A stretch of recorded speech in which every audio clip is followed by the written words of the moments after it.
Hello and welcome back to my channel बच्चों। आज हम लोग स्टार्ट करने वाले हैं third video lecture of PNC. और सेकंड वीडियो लेक्चर के लास्ट टाइटल में हम लोगों ने सर्कुलर परम्यूटेशन की बात कर ली थी। आज हम लोग स्टार्ट करने वाले हैं selection of one or more object.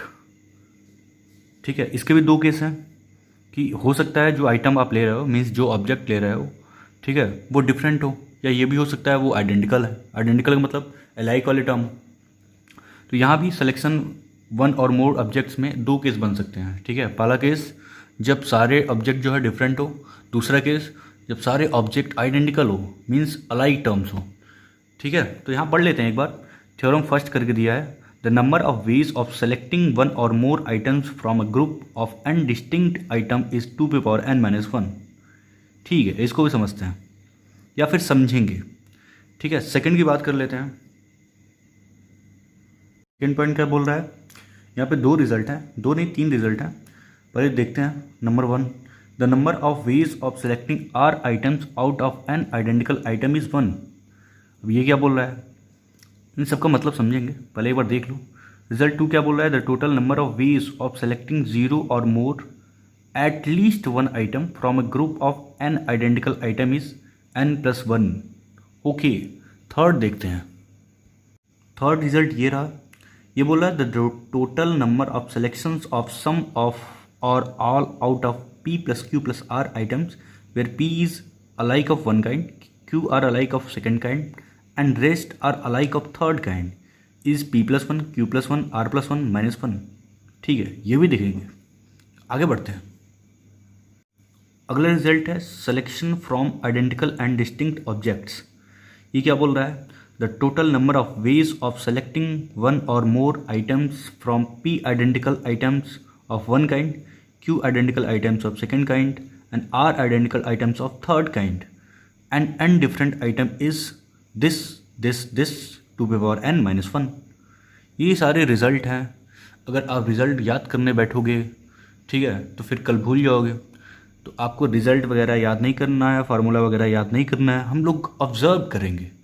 ठीक है, फील करेंगे कि मतलब ये रिज़ल्ट क्या है, क्या आ सकता है, और जो आ सकता है क्या वो यही है। तो हाँ, ये वही है, बट ये है, आपको यहाँ याद करने की ज़रूरत नहीं है, क्योंकि आप ऑब्जर्व करके माइंड में स्लॉट क्रिएट कर लोगे, ऐसे प्रॉब्लम को ऐसे करना है, ऐसे प्रॉब्लम को वैसे करना है, वगैरह वगैरह। ठीक है, चलो बच्चों क्वेश्चन से समझते हैं हम लोग कि हम लोग को करना क्या है। ओके, चलते हैं वाइट पेज पे। ओके बच्चों, यहाँ पे हम लोग समझते हैं कि जितने भी रिजल्ट हम लोगों ने देखा है उसका प्रूफ कैसे होता है। ठीक है, प्रूफ बाय लॉजिक। तो जो फर्स्ट रिजल्ट था वो क्या बोल रहा था, वो ये बोलने की कोशिश कर रहा था, क्या कोशिश कर रहा था, ये बोल रहा है द नंबर ऑफ वेज, लिख लेते हैं एक बार, the number of ways, the number of ways of selecting one or more items, items का मतलब ऑब्जेक्ट,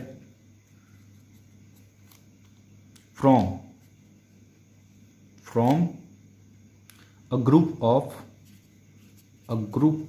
ऑफ एन डिस्टिंक्ट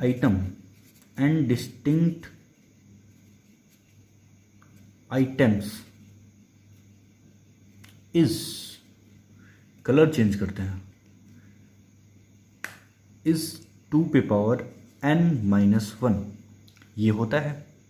ठीक है, तो पहले इस रिज़ल्ट का मतलब समझते हैं। इसके लिए मुझे कई कलर यूज़ करने होंगे।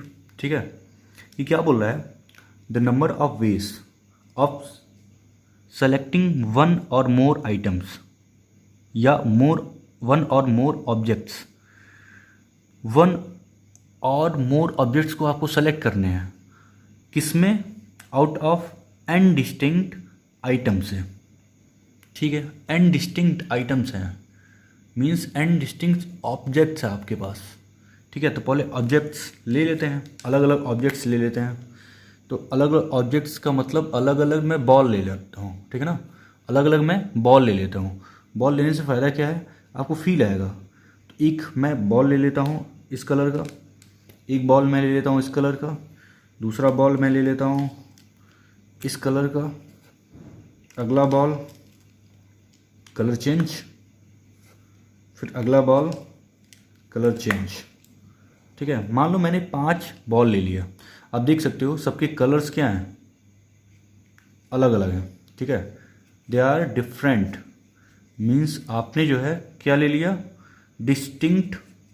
डिस्टिंक्ट ऑब्जेक्ट यूज़ कर लिया।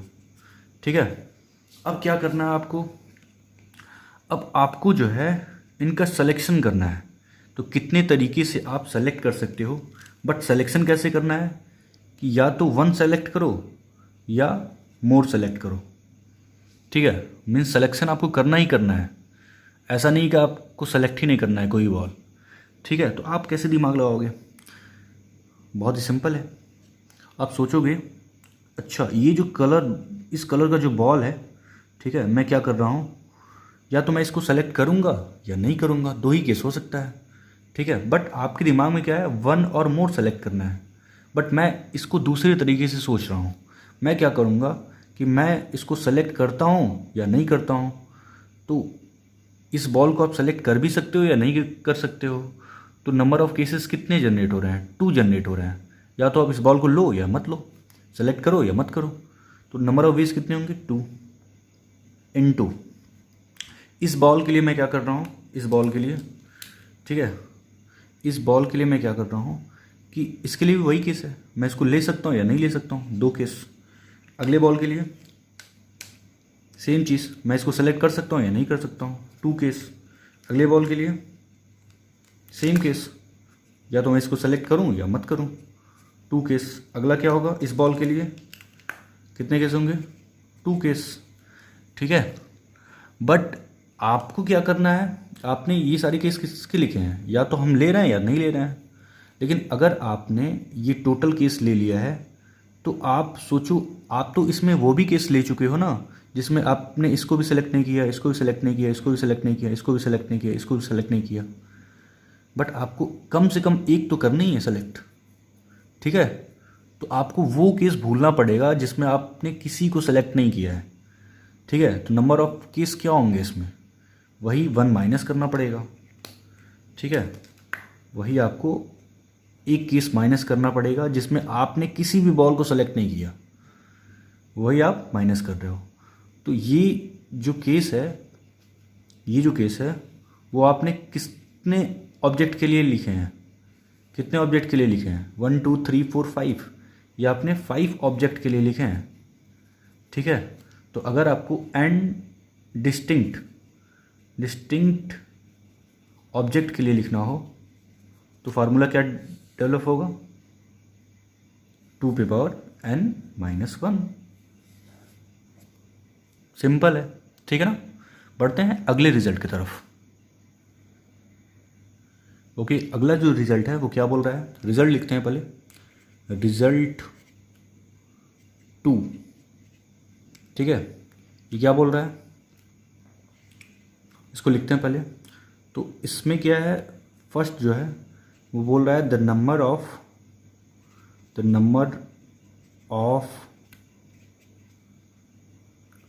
Veg of selecting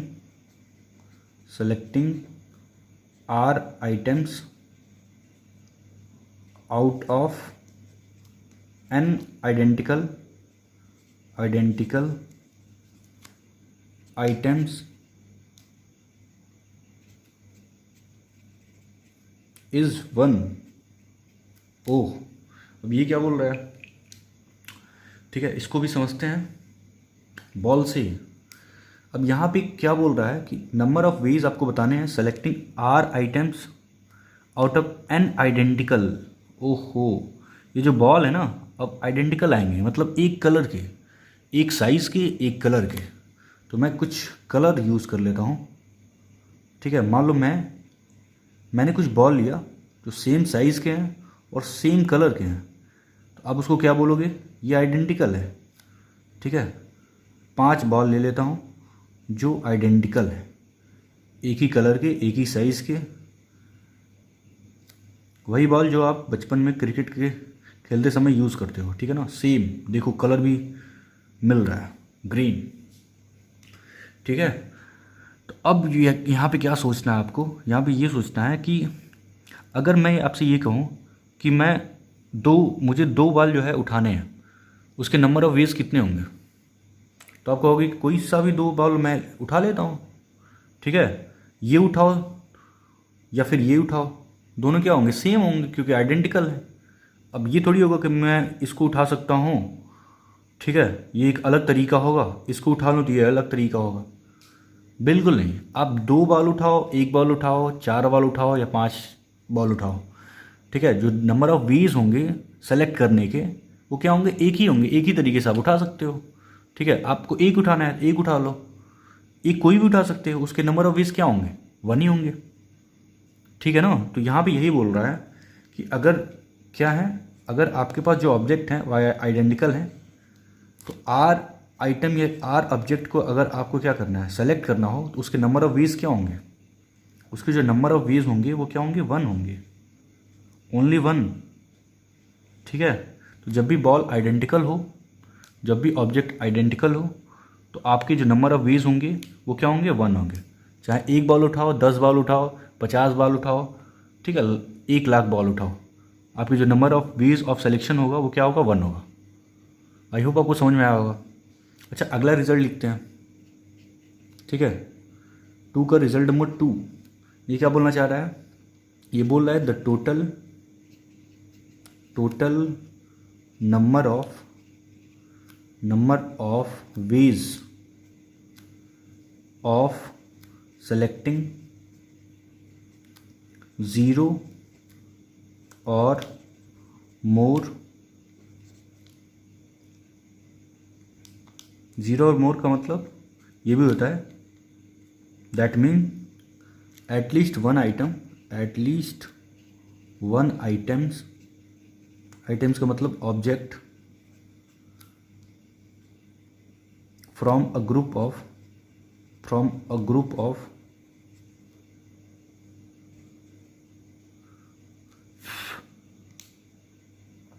N identical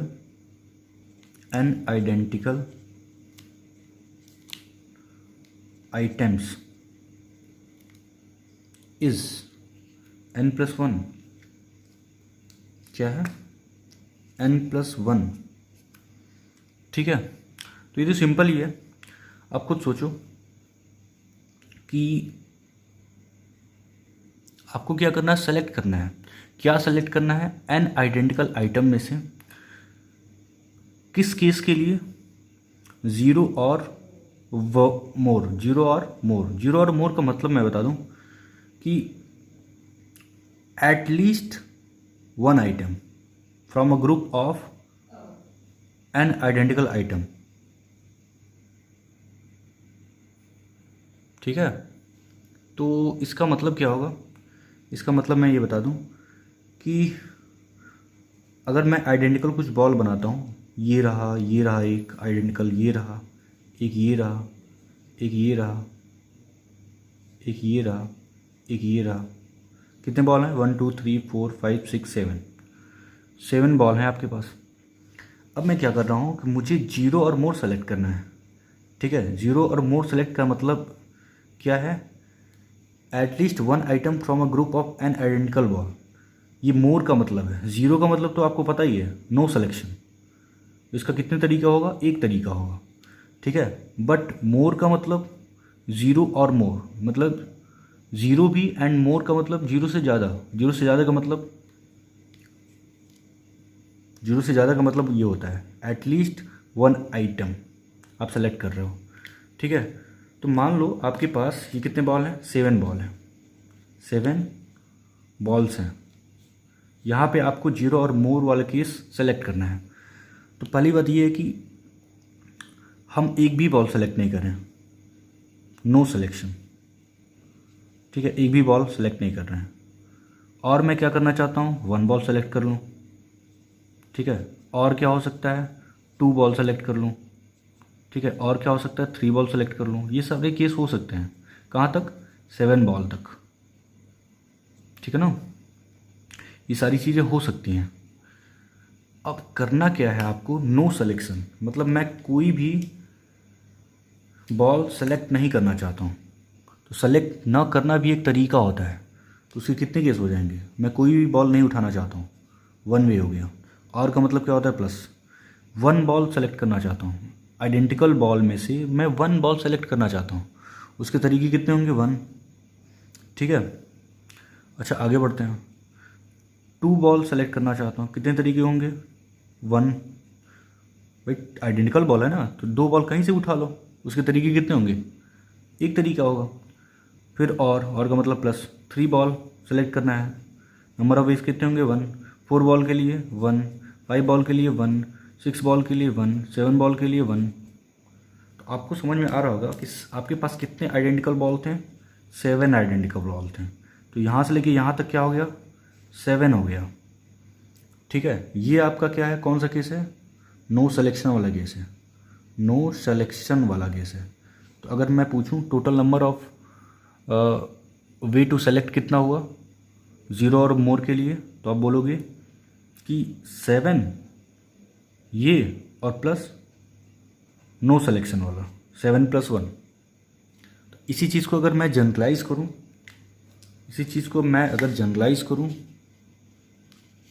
कितने बॉल के लिए, एन बॉल के लिए, एन आइडेंटिकल बॉल के लिए, फॉर एन आइडेंटिकल ऑब्जेक्ट के लिए। ठीक है, तो आपका आंसर क्या होगा, ऑब्वियस सी बात है, सेवन के लिए सेवन प्लस वन, तो एन के लिए N plus one. This is your answer. I hope आपको समझ में आया होगा। ठीक है, ऐसी चीज़ों को ऑब्जर्व करना है, बारीकी से ऑब्जर्व करना, अच्छा ये हो सकता है, वो हो सकता है, कहीं ऐसा तो नहीं, कहीं वैसा तो नहीं, बस ये रीजनिंग है, रीजनिंग। ओके, नेक्स्ट रिजल्ट देखते हैं। रिजल्ट नंबर 3, ये क्या बोल रहा है, ये बोल रहा है the total number of selection, the total number of selection of some or all out of P plus Q plus R item, P plus Q plus R items. ठीक है, where P is alike of one kind, where P is alike of one kind. ठीक है, kind लिख दिए मैंने, kind kind one kind. Q is alike of second kind, and rest are alike of third kind,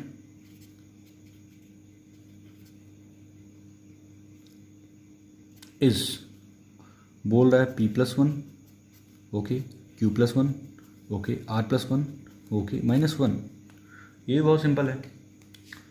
ठीक है, अब क्या बोल रहा है, मान लो तीन बॉल आपके पास इस कलर के हैं, ठीक है, चार बॉल आपके पास इस कलर के हैं, और पांच बॉल आपके पास ग्रीन कलर के हैं। ठीक है ना, तो आपको क्या करना है, देखो यहाँ बोल रहा है P is alike of one kind, Q is alike of second kind, and वही R is alike of third kind. Rest are क्या है, आर है, रेस्ट जो है आर है। ठीक है, तो आपको जो है नंबर ऑफ वीज बताने हैं सिलेक्शन के, नंबर ऑफ वीज बताने हैं सिलेक्शन के। तो वही सारा तरीका है, ये क्या है, अलाइक है, ये क्या है, अलाइक है। अब अलाइक वाला आप जानते हो, अलाइक का मतलब आइडेंटिकल है, थ्री आइडेंटिकल है, तो इसको सेलेक्ट करने के वीज कितने होंगे, थ्री प्लस वन। इसको ये फोर है ना, फोर प्लस वन, बिल्कुल पिछला वाला रिजल्ट। ये कितने हैं, मुझे फाइव बनाना था, ठीक है, ये कितने हैं, फाइव है, तो इसके लिए क्या होगा, फाइव प्लस वन। अब इसमें तो वो भी केस है जिसमें मैंने एक भी बॉल सेलेक्ट नहीं किया, तो वही वाला केस माइनस करना पड़ेगा, माइनस वन। ठीक है, तो ये नंबर ऑफ वेज हो जाएंगे सिलेक्शन के, वन और मोर के। ठीक है, अब इसी चीज़ को अगर मैं जनरलाइज कर दूं आपके लिए, कितने आइटम के लिए? P is alike of one kind, Q is alike of second kind and R is alike of third kind. तो ये जनरलाइज होकर क्या बन जाएगा? ये जनरलाइज होकर क्या बनेगा? ये बन जाएगा P+1, ये बन जाएगा Q+1, ये बन जाएगा R+1 -1। ये आपका रिजल्ट है जो ऊपर लिखा है ये वाला। ठीक है, आगे बढ़ते हैं, अगला रिजल्ट देखते हैं। ओके, लास्ट जो रिजल्ट है, रिजल्ट नंबर 4, वो क्या बोल रहा है? बस यही सेम चीज़ है, उसी को बार बार रिपीट करने की कोशिश कर रहा है। मैं लिख देता हूँ एक बार क्योंकि लास्ट है। ये क्या है? The total number of ways of selection, number of ways of selection one or more item. Actually selection नहीं, सेलेक्टिंग है। सिलेक्शन गलत हो जाएगा, सेलेक्टिंग लिख देता है। Selecting one or more object या item from P identical items of one kind, Q is of second kind। ये अंडरस्टूड है, Q भी आइडेंटिकल है। ठीक है, मैं शॉर्ट फॉर्म में लिख रहा हूँ। And R is third kind, rest are different object. या रेस्ट की जगह मैं n ले लेता हूँ। ठीक है, रेस्ट की जगह मैं क्या ले लेता हूँ? n। मैं यहाँ पे n यूज़ कर लेता हूँ। एंड रेस्ट की जगह n are different object. Then the total number of ways, then the total number of ways of selecting object is। क्या होगा? आप दिमाग लगाओ। ठीक है, ये बहुत ही सिंपल है क्योंकि बाकी जितने भी ऊपर रिजल्ट आप पढ़े हो उसके हेल्प से आप कर सकते हो इसको। यहाँ बोल रहा है कि P जो है आइडेंटिकल है वन काइंड का, Q जो आइडेंटिकल है सेकंड काइंड का, R जो है थर्ड काइंड का है, और रेस्ट जो n है, n आइटम जो क्या है? डिफरेंट ऑब्जेक्ट हैं। तो number of ways of selecting of object बताना है। तो क्या होगा? P आइडेंटिकल है तो इसके लिए क्या होगा? P+1। Q आइडेंटिकल है सेकंड काइंड का, Q+1।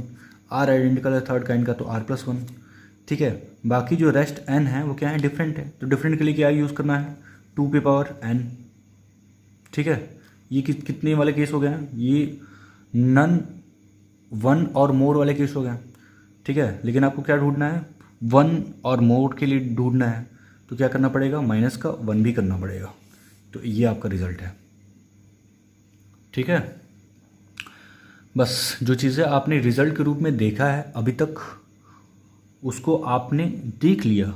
ठीक है, कि उसका प्रूफ क्या है, आपने फील कर लिया।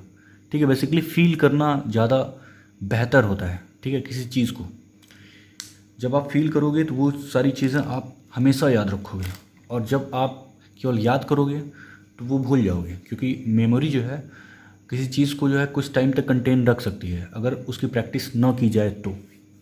ठीक है, चलो बच्चों अब क्वेश्चन करते हैं, क्वेश्चन की दुनिया में आगे बढ़ते हैं जिससे आपके सारे कॉन्सेप्ट और फंडे क्लियर हो जाएंगे।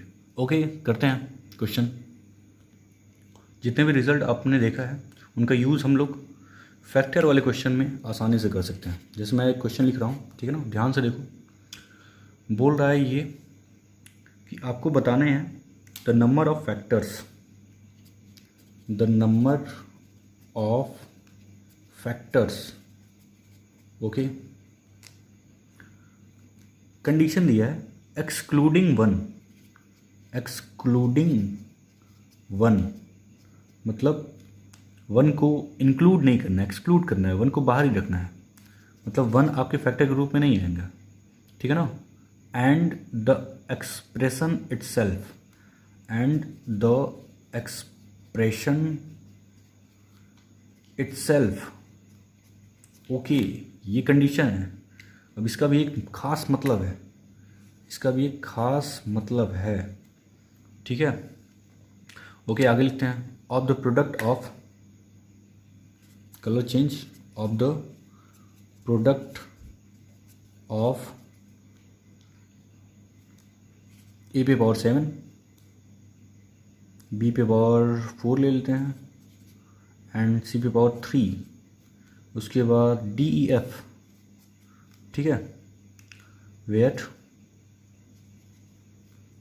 ए B C D E F, A B C D E F are all prime number, all are all prime numbers, okay, ठीक है। तो ये आपको बताना है। अब इस क्वेश्चन को करने के लिए आपको जितने भी रिज़ल्ट मैंने बताया है उसको जो है क्या करना है, आपको याद करना है। अच्छा, मैंने क्या पढ़ा था, मैंने आइडेंटिकल के लिए पढ़ा था, मैंने जो है डिफरेंट ऑब्जेक्ट के लिए पढ़ा था, ठीक है, ये सारी चीज़ें मैंने पढ़ी थी।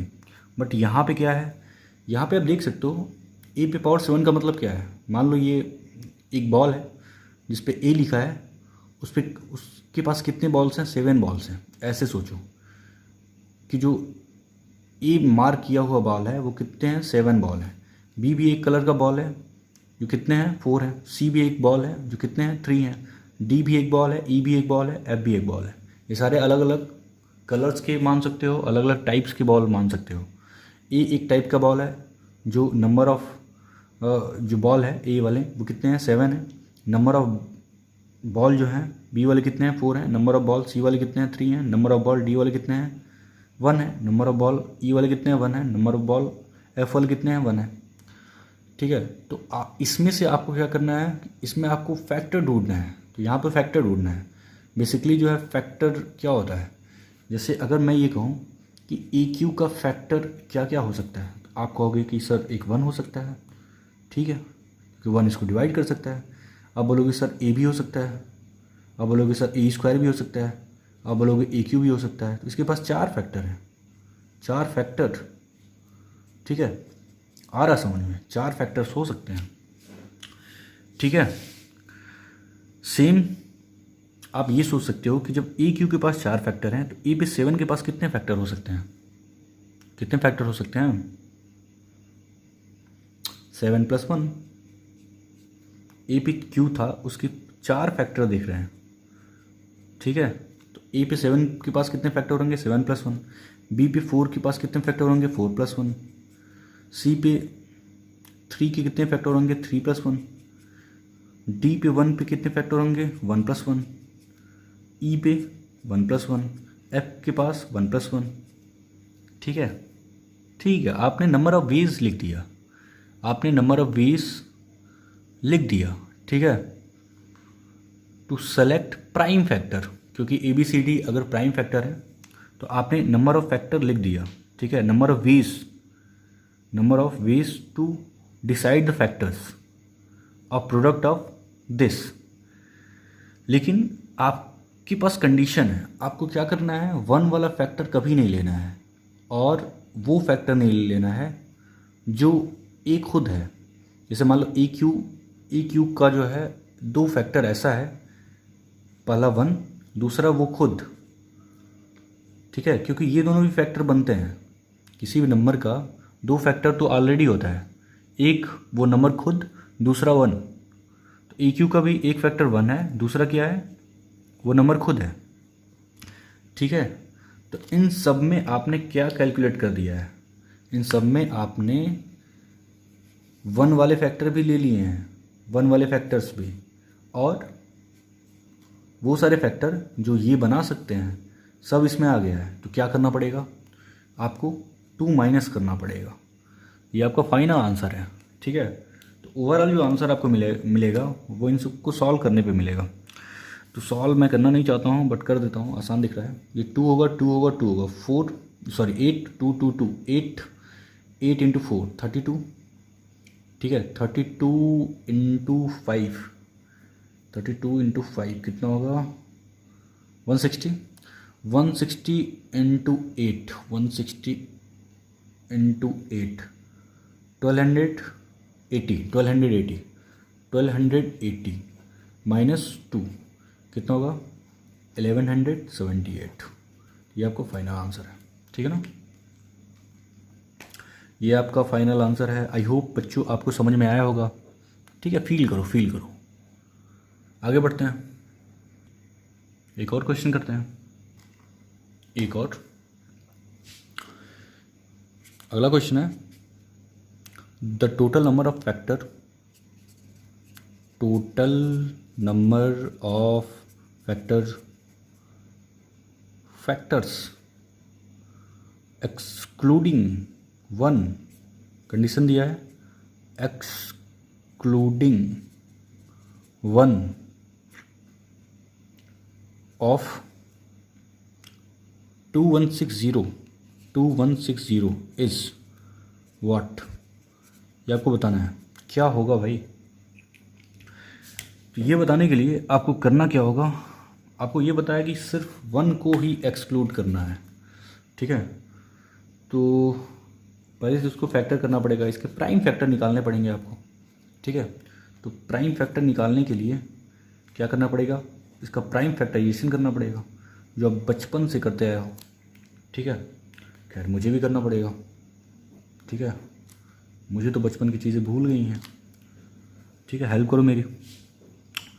2 तो क्या होगा 1, फिर क्या होगा 0 8 0, फिर क्या होगा 2 5 4 0, फिर 2 2 7 0, फिर 2 1, ये कितना होगा 3, ये कितना होगा 5, फिर दिख रहा है मुझे 3 1 4 4 5 9 3 12 5, फिर 3, फिर 3,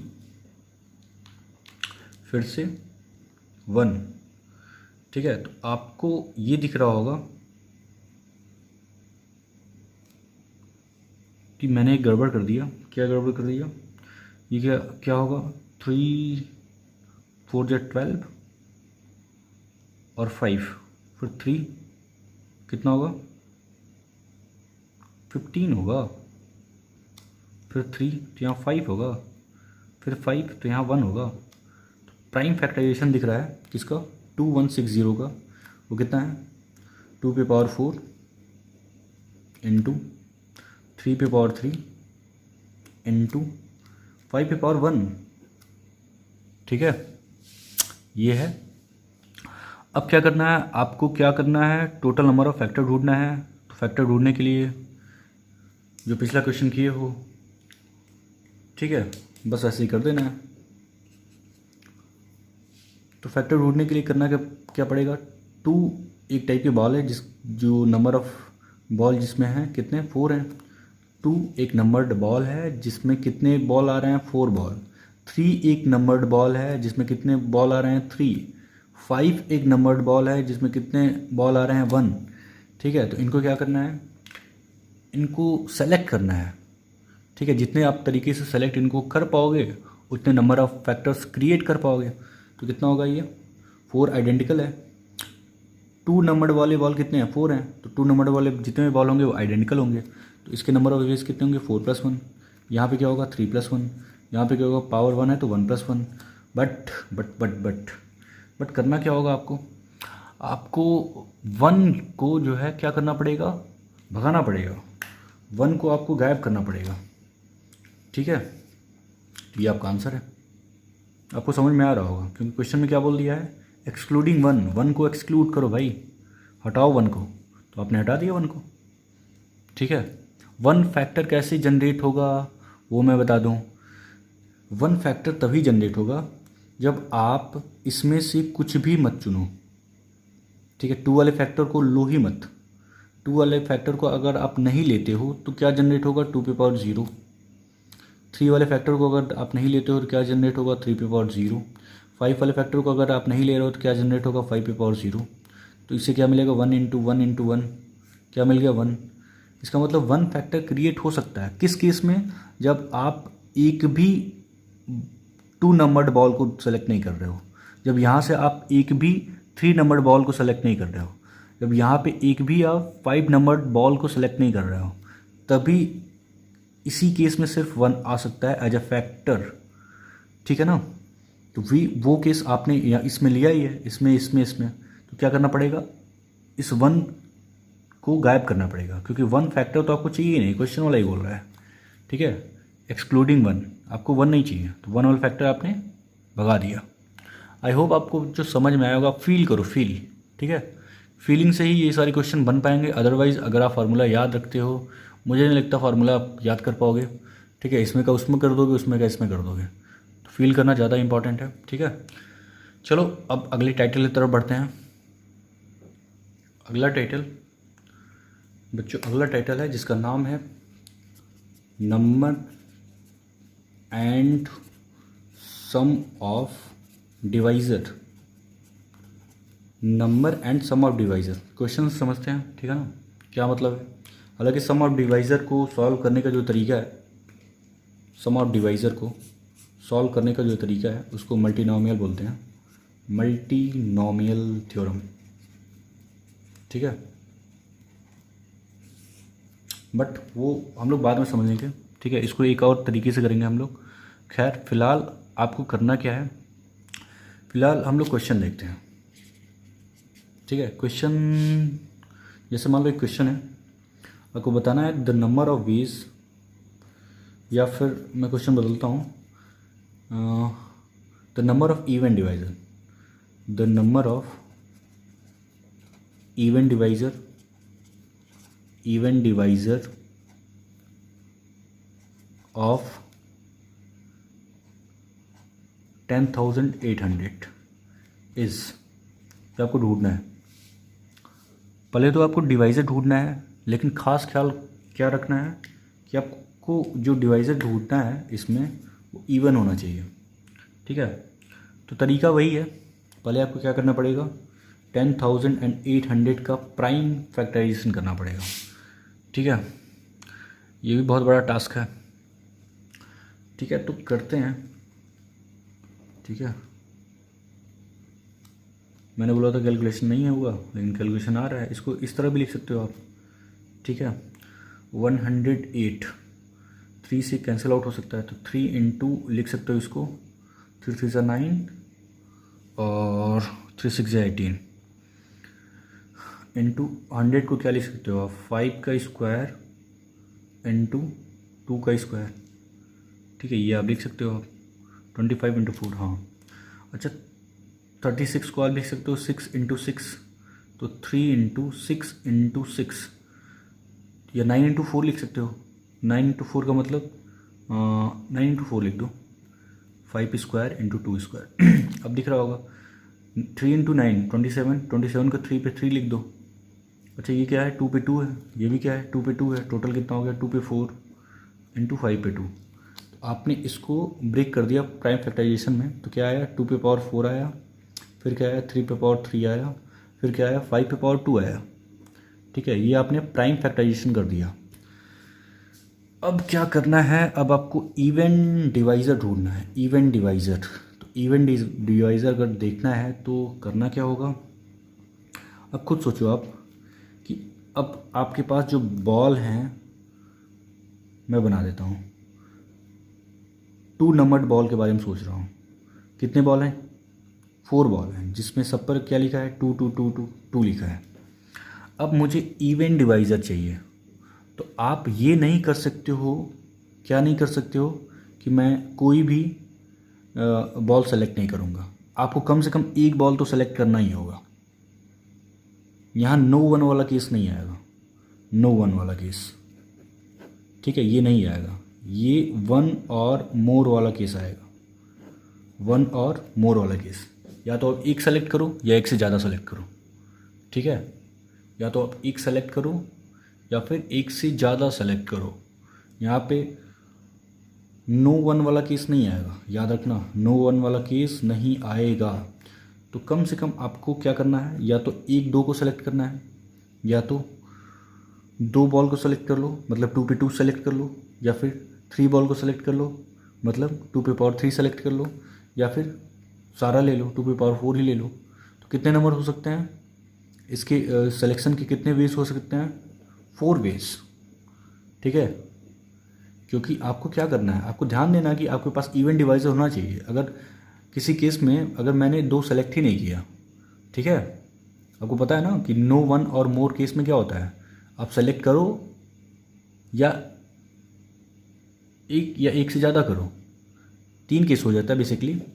एक तो आप सेलेक्ट नहीं भी कर सकते हो नो वन और मोर वाले केस में, या फिर आप 1 सेलेक्ट कर सकते हो, या फिर 1 से ज़्यादा सेलेक्ट कर सकते हो। लेकिन यहाँ पे इवेंट डिवाइसर के लिए आपको 1 2 तो चाहिए, 1 से ज़्यादा भी 2 ले सकते हो, वो हो सकता है, लेकिन कम से कम 1 2 तो चाहिए ही आपको। ठीक है, तो टोटल नंबर ऑफ वेज कितने होंगे, 4 वेज होंगे। या तो आप 1 सेलेक्ट करो, या 2 सेलेक्ट कर लो, या 3 सेलेक्ट कर लो, या 4 सेलेक्ट कर लो। टोटल नंबर ऑफ वेज कितने होंगे, 4। अच्छा, अब इसमें क्या है, इसमें कोई बाउंडेशन है नहीं, इसमें आप चाहो तो 3 लो या मत लो। ठीक है, तो 3 वाले कितने बॉल हैं, 3 हैं, तो ये क्या होगा, नो वन और मोर वाला केस यहाँ अप्लाई हो सकता है। तो 3 है ना ऊपर, 3 + 1। 5 के लिए क्या होगा, 2 है, तो 2 + 1। ठीक है, तो टोटल नंबर ऑफ वेज कितने हो जाएंगे, ये 4, ये 3, 48। कितना होगा, 48। बस हो गया। ठीक है, अब हम लोग बढ़ते हैं अगले टाइटल की तरफ। मल्टीनोमियल थ्योरम हम लोग बाद में देखेंगे। ठीक है, आसान चीज़ है, समझ जाओगे अब। ठीक है, तो अब हम लोग पढ़ते हैं division of objects into groups. अगला जो टाइटल है अगले पेज पे करते हैं। ठीक है, ओके, अगला टाइटल है division of objects into groups. ठीक है, तो थ्योरम देख लो। अब division of objects into group, आपको क्या करना है, ग्रुप सेलेक्ट करना है। ठीक है, जैसे बहुत सारे बच्चे हैं, मान लो क्लास में बहुत सारे बच्चे हैं, मैं क्या करना चाहता हूँ, 2 या 3 ग्रुप बनाना चाहता हूँ। एक वो बच्चे जो बहुत ब्रिलियंट है, एक वो बच्चे जो एवरेज हैं, एक वो बच्चे जो डल हैं। मैं 3 ग्रुप सेलेक्ट करना चाहता हूँ। तो बहुत सारे बच्चे हैं, जैसे 3 4 तो निकल जाएंगे ब्रिलियंट। ठीक है, ऐसा भी है एवरेज बच्चे भी 10 20 निकल जाएंगे, और डल वाले तो मतलब 70 80 निकल सकते हैं। ठीक है, तो ऐसा हो सकता है कि ये कैटेगरी मैं बना सकता हूँ, मतलब इस तरह सोच सकता हूँ। तो जो नंबर ऑफ डिवीज़न होगा वो ये हो सकता है कि या तो कुछ केस ऐसे भी हो सकते हैं कि ग्रुप साइज सेम हो, मतलब अलग अलग ग्रुप में जो बच्चे हों वो सेम नंबर्स में हो। ठीक है, या भी ऐसा हो सकता है कि ग्रुप साइज सेम ना हो, मतलब किसी में 10 बच्चे हैं, किसी ग्रुप में 15 बच्चे, किसी ग्रुप में 80 बच्चे, ऐसा हो सकता है।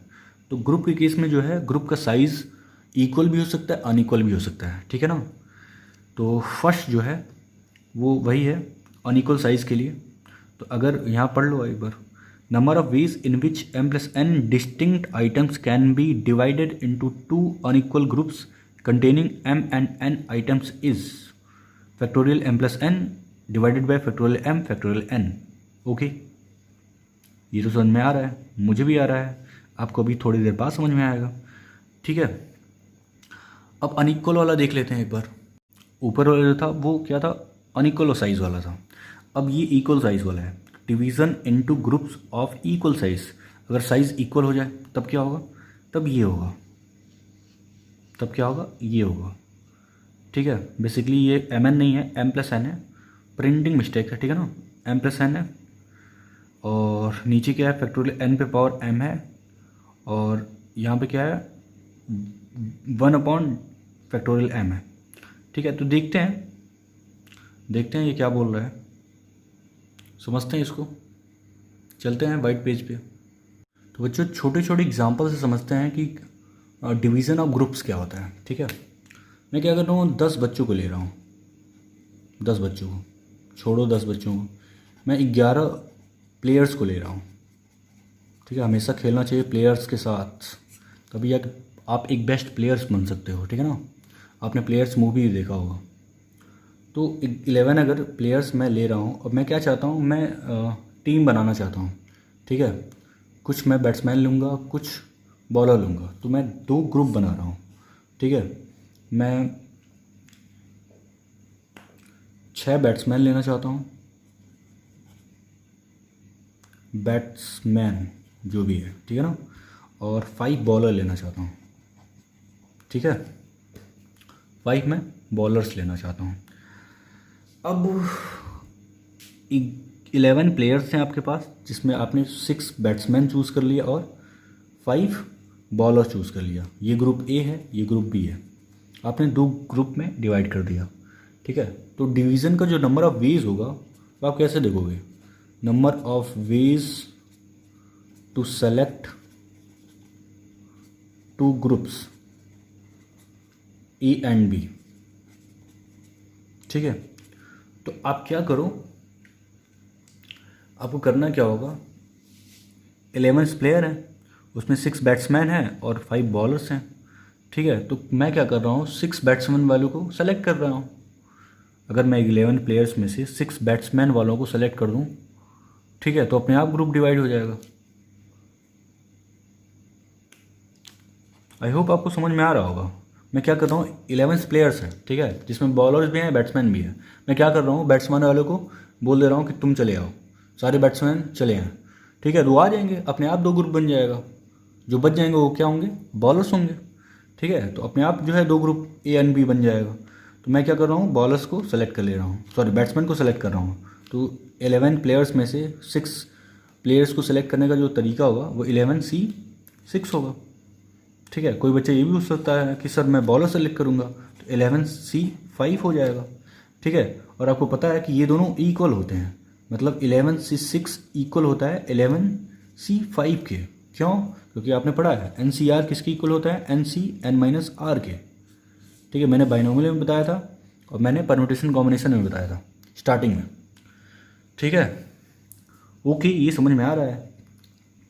ठीक है, तो अगर मैं इसको नाम दे दूँ, थोड़ा इसको सॉल्व करते हैं 11C6 को। तो 11C6 को अगर सॉल्व करते हैं तो क्या मिलेगा, फैक्टोरियल 11 अपॉन फैक्टोरियल 6, और इन दोनों का difference factorial 11 minus 6 means factorial 5। तो अगर इसी चीज़ को मैं जनरलाइज करूँ, कलर चेंज करता हूँ, अगर इसी चीज़ को मैं जनरलाइज करूँ, ठीक है, अगर मैं इसी चीज़ को जनरलाइज करूँ तो मुझे क्या मिलेगा, अब इस 11 प्लेयर्स की जगह पे मैं n ले लेता हूँ, n ऑब्जेक्ट। ठीक है, और यहाँ पे मैं क्या लेता हूँ, p in first group. First group में p ऑब्जेक्ट मुझे सेलेक्ट करना है एंड q ऑब्जेक्ट मुझे सेलेक्ट करना है सेकेंड ग्रुप में। ठीक है, मुझे ग्रुप बनाना है 2, फर्स्ट एंड सेकेंड ग्रुप बनाना है। फर्स्ट ग्रुप में p ऑब्जेक्ट लेना है, सेकेंड ग्रुप में q ऑब्जेक्ट लेना है। ठीक है, तो आपको दिख रहा होगा इस फंडे से कि जो total number of ways of selection होगा, आपको ये समझ में आ रहा होगा कि 6 + 5 कितने हुए थे, 11 हुआ था। तो यहाँ पे इस केस में क्या होगा, p + q किसके इक्वल होगा, n के इक्वल होगा। ठीक है, तो इस 11 को मैं क्या लिख सकता हूँ, इस 11 को मैं लिख सकता हूँ फैक्टोरियल में p + q अपॉन नीचे क्या होगा, 6 की जगह फैक्टोरियल p और फैक्टोरियल 5 की जगह क्या आ जाएगा, q आ जाएगा, फैक्टोरियल q। ठीक है, इसी चीज़ को आपने वहाँ पे क्या देखा था, m और n में देखा था। आई होप बच्चों आपको समझ में आया होगा, इतनी सिंपल सी चीज़ है। ठीक है, आगे बढ़ते हैं। ये जो है किसके लिए था, ये ग्रुप किसके लिए था, अनइक्वल साइज़ के लिए, अनइक्वल साइज़ के लिए, अनइक्वल साइज़ का ग्रुप था। ठीक है, क्योंकि किसी ग्रुप में p ऑब्जेक्ट थे, किसी ग्रुप में q ऑब्जेक्ट थे।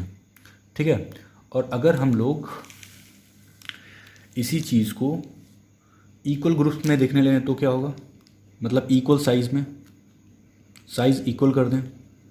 ठीक है, मीन्स p और p को बराबर कर दें। अभी तक क्या होता था, p एंड q आता था। अब अगर p और q बराबर हो जाए तो मतलब ग्रुप साइज़ इक्वल हो जाए, तब क्या होगा, तब यही जो नंबर ऑफ़ वेज होंगे वो क्या हो जाएंगे, इसके लिए इस केस में नंबर ऑफ़ वेज वो कितने हो जाएंगे, फैक्टोरियल ऑफ पी क्यू को बराबर कर दो, मतलब 2p ले लो, p plus P 2p divided by यहाँ पे क्या होगा, फैक्टोरियल p का स्क्वायर, फैक्टोरियल p का स्क्वायर आ जाएगा। ठीक है, बट एक प्रॉब्लम और है, एक प्रॉब्लम है यार, एक प्रॉब्लम ये आ रहा है कि अगर आप जैसे चार चीज़ों को मान लो ए बी सी डी है, इन चार चीज़ों को मैं क्या कर रहा हूँ कि इक्वल्स ग्रुप में डिवाइड करना चाहता हूँ, इक्वल्स ग्रुप में डिवाइड करना चाहता हूँ। तो आप कैसे सोचोगे कि एक ग्रुप मैंने बनाया ए बी, अच्छा उस ग्रुप में मैं क्या ले रहा हूँ, 2 ऑब्जेक्ट को ले रहा हूँ, दो ऑब्जेक्ट को लेके ग्रुप बना रहा हूँ। एक हो जाएगा ए बी एक ग्रुप में आ जाएगा, दूसरा क्या होगा सी डी, ये दोनों अलग अलग ग्रुप हैं। ठीक है, या फिर ये भी हो सकता है C D and A B, ये भी आ सकता है। ठीक है, ये सारे क्या हैं, ग्रुप्स हैं। अच्छा और भी क्या हो सकता है, और भी क्या पॉसिबिलिटीज़ हैं। एक पॉसिबिलिटी ये है कि मैं क्या ले सकता हूँ, ए सी और बी डी, ठीक है, या फिर बी डी और ए सी, इसके अलावा कोई ग्रुप बनेगा नहीं। ठीक है, सी डी का एक ग्रुप बन सकता है, सी डी मैंने बना लिया है। अब देखो इन सब चीज़ों में हो क्या रहा है, जितने भी ग्रुप साइज़ हैं, मतलब 2 के अपने आपने ग्रुप बनाया है, तो आप ये देखोगे कि ये दोनों सेम है भाई, ये दोनों ग्रुप सेम है, क्योंकि ए बी और सी डी 2 ग्रुप हैं। इसी को रिवर्स में लिख दो तो ग्रुप थोड़ी चेंज हो जाएगा, ग्रुप में आज भी सी डी है और ए बी है, ये दोनों सेम है और ये दोनों सेम है, मतलब ये वाले, ये नीचे वाले क्या हैं, ये दोनों सेम है। इसका मतलब ये है कि आप इस केस में क्या कर दे रहे हो, इस केस में क्या कर रहे हो कि इन चीज़ों को 2 बार काउंट कर ले रहा हो। ठीक है, तो इसके लिए क्या करना पड़ेगा, जितने साइज़ के ग्रुप हों उनके फैक्टोरियल से आपको डिवाइड करना पड़ेगा। तो यहाँ पे फैक्टोरियल 2 से मैं डिवाइड कर रहा हूँ। तो अगर ग्रुप की साइज़ क्या है, p है, तो आपको क्या करना पड़ेगा इस केस में, factorial 2p upon factorial p का square into 1 upon factorial p, ये करना पड़ेगा। ठीक है, वही वो रिजल्ट था mn में था। ठीक है, अब 2p की जगह क्या लिख सकते हो आप, अगर m और n में देख रहे हो, ठीक है, और ग्रुप साइज m हो तो क्या करोगे आप, factorial m plus n upon factorial n पे power m into 1 upon factorial m। ठीक है, अगर आप m और n में देखना चाहते हो तो क्या होगा, यही होगा। ठीक है,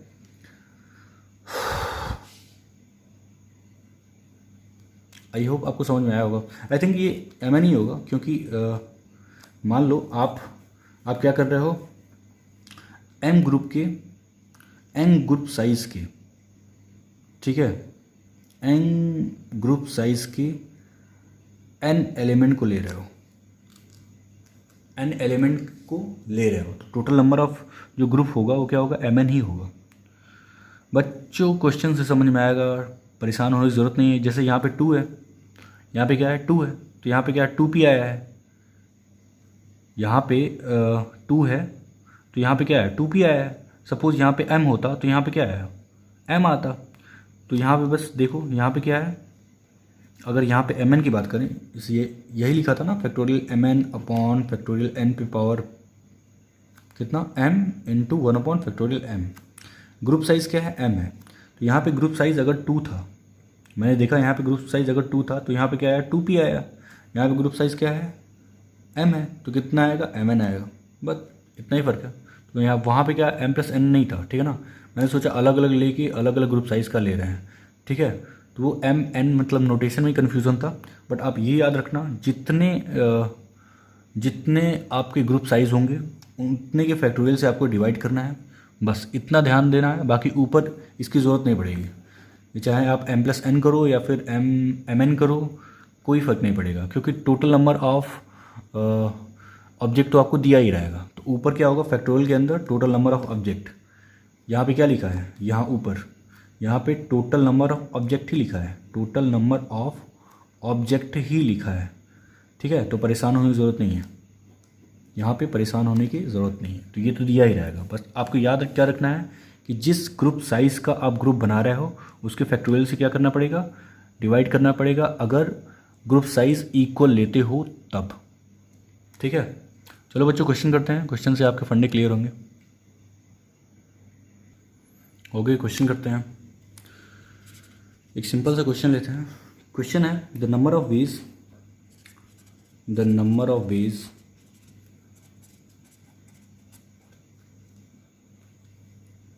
in which a pack of 52 cards can be divided equally into four groups।